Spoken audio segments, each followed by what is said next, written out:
Today we're going to talk about the gorilla hoist. Any questions about what a hoist is? What is it used for? Where can it be used? Some usage tips as well as some removal criteria for decommissioning, right? And what makes gorilla different from its competitors? I imagine you have many more questions, where today we're going to talk specifically about the hoist. What is the hoist and what is it used for, right?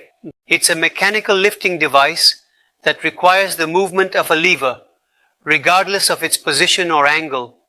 It can operate and activate the lifting mechanism, unlike the manual chain hoist. It's also well known by other slang terms that I'm not going to mention today. These devices are very important for assembly work, as they are ideal for lifting, moving, and positioning heavy elements. Personally, I like to make the analogy that a hoist is like a clock, and I mentioned this earlier. Why?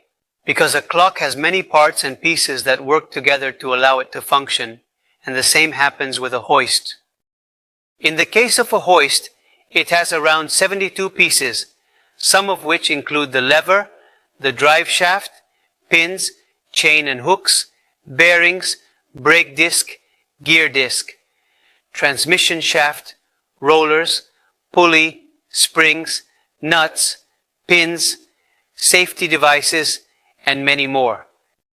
Where can they be used?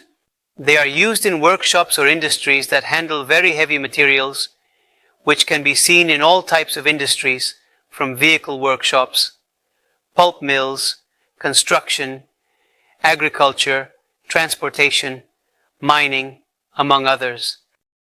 Some usage recommendations you need to keep in mind are, first, select the equipment before lifting safely. Make sure the hoist is in good condition and has a valid certificate.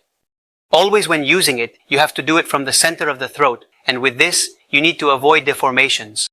Also, the hoist must always, without exception, have the safety latch incorporated in the hook. You always have to make sure to enter the hoist into the load when lifting, and please, before lifting, ensure that there are no people around to avoid accidents.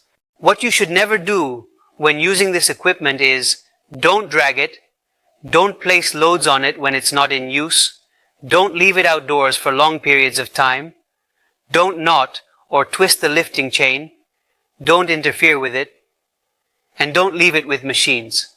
When lifting the load, avoid jerking or sudden impacts. Never ever put yourself under the load. Now, what makes gorilla different and unique compared to its competitors?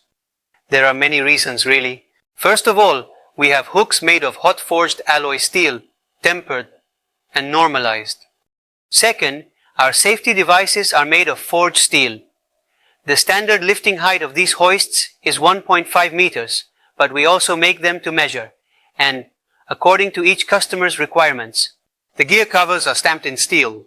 The clutches are asbestos-free. Our hooks have 3 points to measure deformation and elongation. Our label includes a traceability code, and we also exceed 3 standards, 818, 13157, and ASME-B.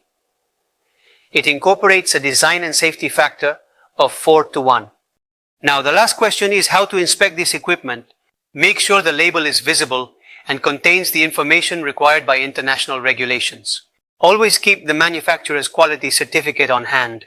The hooks must rotate freely in 360 degrees. You always have to ensure that the hooks are secure when installed. If they haven't been modified, there should be no deformation in the hooks or the lifting chain, and it should be free of deformation and elongation. There should be no interference or welding spots, as I mentioned earlier. Without anything more to add, I'll say goodbye. Just want to thank you for staying until the end, and thank you very much.